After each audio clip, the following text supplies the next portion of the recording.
రెండవది ఆమె చెప్పినది, ఇంత జరిగినా నాకు అన్యాయం జరిగినా కనీసం రాజశేఖర రెడ్డి గారి ఆశయాలు అమల్లోకి వచ్చినాయా, ప్రజలకు మేలు జరిగిందంటే ఒక్కటంటే ఒక్కటి కూడా లేదంటున్నారు.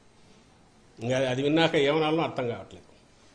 ఎంత అంటే భయంకరమైన తెలియక కూడా ఉండొచ్చు. ఎందుకంటే స్క్రిప్ట్ ఎక్కడి నుంచో తయారై వచ్చినప్పుడు, చంద్రబాబు దగ్గర నుంచి తయారై వచ్చినప్పుడు, లేదా ఏబిఎన్ రాధాకృష్ణ దగ్గర నుంచి తయారై వచ్చినప్పుడు, అక్కడ ఏముంటే ఆమె దాన్ని బట్టి ముక్కును బట్టి చెప్తున్నప్పుడు అందులో ఆమెకు తెలియకుండా పోయిండొచ్చు, తెలియదు.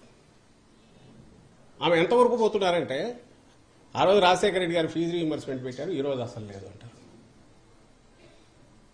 ఆ రోజు ఆరోగ్యశ్రీ ఇది పెట్టారు, ఈ రోజు లేదు. ఆ రోజు రైతుకు ఇది వచ్చింది, ఈ రోజు లేదు. అసలు ఎక్కడ రైతులకు సంబంధించి ఈ రోజు ఇచ్చినంత భరోసా, అది నేమ్ సబ్సిడీలు కానీ, ఇంకో ఇన్పుట్ సబ్సిడీ కానీ, క్రాప్ ఇన్సూరెన్స్ కానీ, క్రాప్ ఇన్సూరెన్స్ లేదంటారు. తీసుకున్న రైతులందరూ ఏమనుకుంటారు ఇప్పుడు?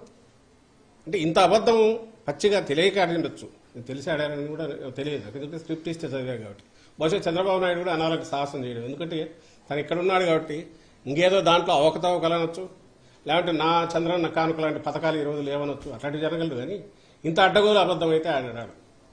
ఆమె అంటుంది, ఆమె తిట్లు తింటుంది లేనుకొని స్క్రిప్ట్లో రాయించాడేమో తెలియదు చంద్రబాబు నాయుడు గారు. కానీ అది అందరికీ తెలుసు, మీకు మీడియాకు తెలుసు, అందరికీ తెలుసు. ఈరోజు వాటికి మరింత పదును ఎలా పెరిగింది. ఆరోగ్యశ్రీ ఆ రోజు ఉన్న దాని దగ్గర ఈరోజు 3000 ప్రొసీజర్స్ ఎట్లా పెంచారు, 25 లక్షల వరకు లిమిట్ ఎట్లా పెంచారు, ఎలిజిబిలిటీ 5 lakh per annum ఎట్లా చేశారు, 80%, 85, 90% దాకా ప్రజలు ఎట్లా కవర్ అవుతున్నారు, కుటుంబాలు కవర్ అవుతున్నాయి. ఇవన్నీ ఇవి నిజం కదా. ఫీజు రీయింబర్స్మెంట్ అప్పట్లో 30-35 వేలు ఇస్తున్నది, ఈరోజు 100% ఇస్తున్నది, నిజం కాదా? మరి ఎట్లా అనగలిగారా? ఇక్కడ నేమ్ ఎనీథింగ్. ఎక్కడ రాజశేఖర రెడ్డి గారి ఆశయాలు ఈయన మర్చిపోయారు, వెనక వేశారు. ఆయన మరింత పదునెక్కించారు, మెరుగుపరిచారు, వాటిని వ్యవస్థీకృతం చేశారు, ఇంక్లూడింగ్ డెలివరీ సిస్టమ్ కిందికి తీసుకెళ్లారు. నేను ఇది ఎక్స్ప్లెనేషన్ లాగా ఇవ్వట్లా, ప్రజలకు చెప్తున్నాం. ఆమె అనే మాటల్లో ఆమె మిగిలిన వాళ్ళు ఎలాగో అంటున్నారు. ఈరోజు ఈ కేవలం జగన్మోహన్ రెడ్డి గారి చెల్లెలనే ఏకైక అర్హత, రాజశేఖర రెడ్డి గారి బిడ్డ జగన్మోహన్ రెడ్డి గారి చెల్లెలనే ఏకైక అర్హతతో సోనియా గాంధీ వాళ్ళు తెచ్చి ఈ పోస్ట్ ఇస్తే అక్కడి నుంచి ఇక్కడికి వచ్చి ఇమ్మీడియట్ మొదలు పెట్టి రోజు రోజుకు అటాక్ పెంచుతున్న దాంట్లో ఇంత అబద్ధాలు కనపడుతున్నాయి. ఇవి ప్రజలు గమనించాలి, ప్రజలకు చెప్తున్నాం. ఇంకో విషయం కూడా చెప్పదలుచుకున్నాం. షర్మిలమ్మ గారికి సంబంధించినంత వరకు 2.5 ఏళ్లు పార్టీ అక్కడ, నాకు తెలిసి 2.5 ఏళ్లు తెలంగాణలో పెట్టినట్టున్నారు, వైఎస్ఆర్ తెలంగాణ పార్టీ. సరే, ఆ స్టేట్కి వెళ్ళారు, పార్టీ పెట్టారు. అప్పుడు చాలామంది అడిగారు, మీ కామెంట్ ఏంది, మీది ఇది అని.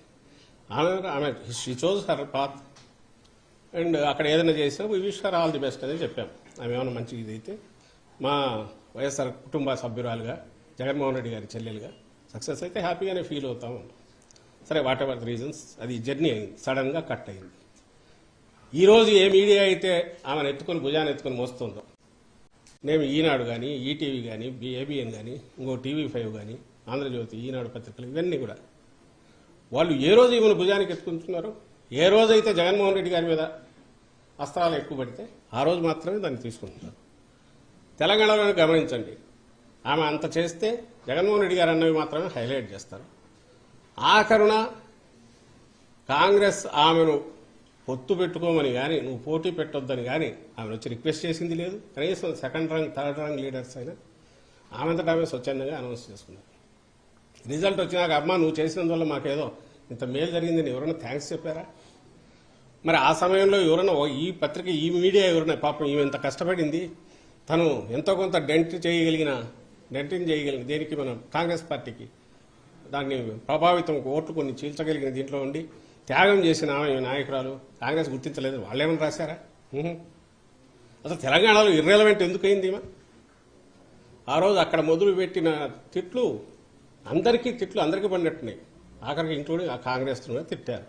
లాస్ట్లో అదే కాంగ్రెస్ దీనికి ఇది అయ్యారు. ఆ తర్వాత అక్కడ పార్టీ ఇది మూసేశారు. అక్కడ నుంచి ఇక్కడ తెలంగాణలో ఈమె నిజంగా కాంగ్రెస్ కోసం ఎందుకు తిరగలే? కాంగ్రెస్ పక్షాన టీఆర్ఎస్ నిరంకుశమైన దీన్ని ఇచ్చేయాలనుకున్నప్పుడు కాంగ్రెస్ పక్షాన్ని ఎందుకు తిరగలేదు? న్యాయమైన ఇది ఉంది అన్నప్పుడు కాంగ్రెస్ని తీసుకురావాలనుకున్న దాంట్లో తన రోల్ ఎందుకు ప్లే చేయలే? ఆ రోజు వాళ్ళు ఎందుకు అడగలే? ఓపెన్గానే వద్దు, మాకు వద్దు, ఇక్కడ ఉండాల్సిన అవసరం లేదు వాళ్ళు ఎందుకు చెప్పారు? చెప్తే ఎందుకు సహించారు? ఈమె ఈ మధ్య ఇటీవల కూడా అక్కడ ముఖ్యమంత్రి రేవంత్ రెడ్డి ఆయన ఎవరు Radhakrishna open heart surgery, open heart with Radhakrishna RK surgery అని వచ్చింది సార్. ఓపెన్ హార్ట్ విత్ ఆర్కేలో దాంట్లో మాట్లాడుతూ ఏమంటాడు, రాజశేఖర రెడ్డి గారు అప్పట్లో టీఆర్ఎస్ నుంచి మిగిలిన వాటి నుంచి వలసలను ప్రోత్సహించి డిఫెక్షన్స్ ప్రోత్సహించడం వల్ల ఇప్పుడు ప్రకృతి దాన్ని ఎట్లా కేర్ చేసుకోవాలని అట్లా తీసుకుంది. అర్థమేమండి అంటే ఆయన మరణించింది దానివల్లనే కదా, వేరే మీనింగ్ ఏమొస్తుంది నాకు అర్థం కావట్లేదు. ప్రకృతికి ఈ డిఫెక్షన్స్కి సంబంధం ఏముంది? ప్రకృతి ఎక్కడ వర్షం పడి ఆగుతుంది పంటన అయిపోవడానికి. మరి అన్నప్పుడు ఆ పార్టీలో కనీసం అలాంటి పార్టీలో ఈ రోజుకు అక్కడ ఉన్న ఒక వ్యక్తి, అందులో సాక్షాత్ ముఖ్యమంత్రి, ఆ పార్టీ ముఖ్యమంత్రి అక్కడ అంటుంటే అసలు ఎట్లా దాని గురించి ఏమంటారు? ఎందుకు ఈ రియాక్షన్స్ ఎందుకు జరుగుతుంటే మీరు మాట్లాడాల్సినవి ఇవన్నీ ఉన్నాయి. షమ్లమ్మ గారు తన బిహేవియర్ దానికి సంబంధించి చెప్పాల్సినవి ఇవన్నీ ఉన్నాయి. అక్కడ నుంచి ఇక్కడికి రావడం ఇక్కడ మొదలుపెట్టారు. బహుశా ఈరోజు మాట్లాడిన దాంట్లో కూడా అవి ఏ స్టేట్లో ఉండాలనుకో మాట్లాడారో తెలియట్లా. ఏది వైఎస్ఆర్ గారి ఆశయాలు అవి అమలు కావట్లేదు, ఈ రాష్ట్రంలో అసలు పాలన అనేది సరిగా లేదు, సంక్షేమం లేదు, ప్రజల మేలు గురించి పట్టించుకోవట్లేదని ఎప్పుడైతే అన్నారో, అది ఆమె ఆంధ్రప్రదేశ్లో ఉండి మాట్లాడుతున్నా అనుకున్నారో లేక తెలంగాణలో మాట్లాడుకున్నారో నాకైతే అర్థం కాదు. ఇంత డొల్లతనంతో అసంబద్ధతతో కూడిన వీటి గురించి ఎందుకు రెస్పాండ్ కావాల్సి వస్తుంది ఏమాత్రం ఉందంటే కన్ఫ్యూజ్ అయ్యే అవకాశం ఉంటుంది ప్రజలు. కాబట్టి ఈ జరిగిన దీంట్లో ఏదైనా ఉంటే, ఆమెకు ఏదైనా అన్యాయం జరిగింది అనుకుంటే ఏం ఆశించి ఆమె తన అన్న కోసం తిరిగారో ఆమె చెప్పాలి, ఏం ఆశించి ఆశాభంగం కలిగిందో అది చెప్పాలి. రాజకీయాలనేవి కేవలం పదవులు పంపకం కుటుంబంలో పంచుకోవడానికా, లేక అది ఒక పార్టీ అనేది హెల్దీగా ఉండాలంటే బ్రాడర్ డెమోక్రటిక్గా అందరూ ఇన్వాల్వ్ అయ్యి కుటుంబానికి అతీతంగా నడవాలన్నా ఏది ఆదర్శప్రాయమైంది? మీరు మీడియా కూడా ఆలోచించాలి. ఈరోజు జగన్మోహన్ రెడ్డి గారు వేస్తున్న అడుగులు కానీ, పార్టీని నడుపుతున్న తీరు కానీ, ప్రభుత్వంలో కుటుంబానికి సంబంధించి పరిమితం చేయడం కానీ, ఎక్కడికక్కడ చేయడం అనేది అదే ఆదర్శప్రాయమైంది. ప్రజలు ఎన్నుకున్నది రాజకీయ పార్టీని, ఆ పార్టీ నాయకుడుగా అధినేతగా జగన్మోహన్ రెడ్డి గారి ఆలోచనలు నచ్చాయి. And regional party, more so in regional party, ఎవరైతే దాన్ని హెడ్ చేస్తున్న నాయకుడు ఉన్నాడో ఆయన ఆలోచనలు, ఆయన వ్యవహార శైలి, ఆయన ఇవి దిశానిర్దేశం చేస్తాయి. ఆయన వాటిని బట్టే ప్రజలు కూడా జడ్జి చేసుకుంటారు. ఆ జడ్జి చేసుకోవడంలో జగన్మోహన్ రెడ్డి గారు ఒకరు, ఆయన ఇంకొక వారసత్వం కానీ ఇంకోటి కానీ అటు ఇటు లేదు, లేదా కుటుంబంలో పదవుల కోసం ఆయన ఇచ్చేయట్లేదు, పార్టీని హెల్దీగా ఉంచడానికి ఇలాంటి బంధాలకన్నిటికీ అతీతంగా నడుపుతున్నాడు అనేది ఆదర్శప్రాయమైంది. అది వద్దని ఆమె అనుకుంటుంటే అది చెప్పాలి, లేదు ఇట్లే ఉండాలి, దాంట్లో నాకు ఇంత వాటా రావాలని అనుకున్నాను, రాలేదంటే అదన్నా స్పెసిఫై చేయాలి.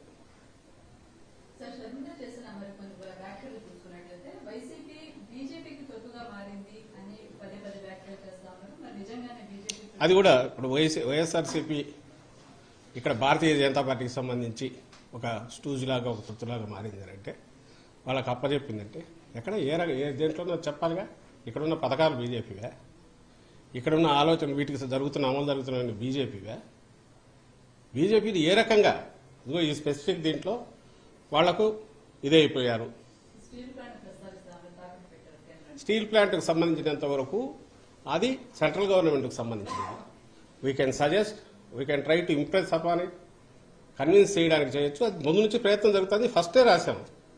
జగన్మోహన్ రెడ్డి గారు అందరికంటే ముందు రియాక్ట్ అయ్యి అక్కడికి డెడికేటెడ్ ఓవర్ సప్లైస్ ఇవ్వడము, వాళ్ళ స్ట్రక్చర్ డెట్ రీస్ట్రక్చర్ చేసి ఫర్దర్ లాంగ్ పీరియడ్ తీసుకొని రావడము, దానికి సెంట్రల్ గవర్నమెంట్ షూరిటీ ఇవ్వడము, అలాగే ల్యాండ్ సర్ప్లస్ ఉన్నవి ఏదన్నా కొంత మార్కెటబిలిటీ ఉంటే వాటిని ఇచ్చేసి దానికి అవసరమైన దీన్ని పూల్ చేయడము, ఫండ్స్ పూల్ చేయడము, డెట్ తగ్గించుకోవడము, ఇవి చేసి నిలపండి. ఎందుకంటే ఇది ఎమోషనల్కి సంబంధించింది, సెంటిమెంట్కి సంబంధించింది. దిస్ ఈజ్ నాట్ సంథింగ్ ఏదో జస్ట్ బిజినెస్ వెంచర్ కాదు అని రాశారు. తర్వాత కలిసినప్పుడు చెప్తున్నారు, ఎప్పటికప్పుడు జరుగుతోంది. ఇంతకు మించి వేరే రకమైన పోరాటం ఎవరైనా చేయగలరా? అక్కడ కాదు, కానీ ఆయన సమక్షంలోనే దాన్ని మెన్షన్ చేశారు. ప్రధానితో తాను పార్టిసిపేట్ చేసిన ఉత్తరాంధ్ర జిల్లాల్లో జరిగిన సభలో ఆ స్టేజ్ మీదనే స్పెషల్ స్టేటస్ ఒకటి ఇవి ఒకటి మెన్షన్ చేశారు. మనం డెమోక్రసీలో ఉన్నామా లేక ఇంకెక్కడ ఉన్నామా? స్టేట్ ఏం చేయాలి దీంట్లో? పోరాటం అనేది ఏంటి? దానికి నిర్వచనము ఆ స్వరూపం ఎట్లుండాలో చెప్తే దాని ప్రకారం ఆలోచించవచ్చు. అవేమీ లేకుండా దాన్ని సాధించలేకపోయారు అంటే దానికి ఆన్సర్ ఏముంటుంది? ప్రయత్నాలు చేస్తున్నారా లేదా, ప్రయత్న లోపం ఉందా, లేదా సపోర్ట్ చేశారా? పొలిటికల్ పార్టీగా ఒక స్టేట్మెంట్ ఇట్ సెల్ఫ్ దానికే వాల్యూ ఉంటుంది. పొలిటికల్ పార్టీగా ప్రైవేటైజ్ చేయడానికి వైఎస్ఆర్సీపీ పాజిటివ్గా ఉందంటూ ఎవరన్నా స్టేట్మెంట్ ఇస్తే ఎస్ అది రాంగ్ అవుతుంది. ఎందుకంటే దట్ రిఫ్లెక్ట్స్ ఎంటైర్ ఈ పార్టీ మొత్తం దీన్ని రిఫ్లెక్ట్ కాదుగా. వద్దని చెప్తున్నాము, దానికి ఏ రకంగా దాన్ని అవాయిడ్ చేయొచ్చో కూడా అడ్వైజులు ఇచ్చాము, ఇంప్రెస్ చేయడానికి ట్రై చేస్తున్నాం. అలాగే నిన్ననో ఎప్పుడో చూశాను గంగవరం పోర్టుకు సంబంధించి. గంగవరం పోర్టుకు సంబంధించి మనకున్న పర్సెంటేజ్ ఏదైతే ఉందో అది దానికి బదులుగా వచ్చిన 600 కోట్లు మిగిలిన 3 పోర్టు డెవలప్మెంట్కి ఇప్పుడు ఏదైతే 13,000 కోట్లు 14,000 కోట్లతో డెవలప్ చేస్తున్నాం. మచిలీపట్నం, రామాయపట్నం, మచిలీపట్నం, మూలపేట 3 పోర్ట్స్కు అవసరమైన మన వాటా ఏదైతే ఉందో 3,000 కోట్లలో పార్ట్గా దాన్ని తీసుకొచ్చి ఇక్కడే పెట్టారు. ఎక్కడికి పోలా. ఒకటి. సెకండ్ థింగ్, దానివల్ల we have not lost our right. 33 years అది పీపీపీ మోడ్లో ఎక్కడున్నా కూడా 33 ఇయర్స్ తర్వాత మనకు మళ్ళీ గవర్నమెంట్కే వస్తుంది. ఇది కాక రెవెన్యూ షేరింగ్ ఏదైతే ఉందో సర్టన్ పర్సెంటేజ్ ఉంది, 2%, 1.5%, 2% ఉన్నట్టు అది కంటిన్యూ అవుతుంటుంది. ఒక పెద్ద ప్లేయర్ వచ్చి ఆపరేషన్స్ ఎక్స్పాండ్ చేస్తే, మోర్ బెర్త్స్ తీసుకొచ్చి బిజినెస్ యాక్టివిటీ పెరిగితే, రెవెన్యూ పెరిగితే దానికి తగినట్టు ఇది పెరుగుతుంది. ఇది ప్రపంచం మొత్తం చేస్తున్నది. అండ్ ఇప్పుడు టేక్ ఓవర్ చేసిన గ్రూప్ పెద్ద గ్రూపు దానికి ఉన్న వాటేమంటారు ఇందులో ఈ లాజిస్టిక్ రిలేటెడ్ దీంట్లో ఉన్న ఎక్స్పర్టైజ్ కానీ ఎక్స్పీరియన్స్ కానీ లేదా ఇన్వెస్ట్మెంట్ పెట్టగలిగింది కానీ ఆల్రెడీ వాళ్ళు ఇన్వెస్ట్మెంట్ కూడా పెంచి పెద్దది చేస్తున్నారు.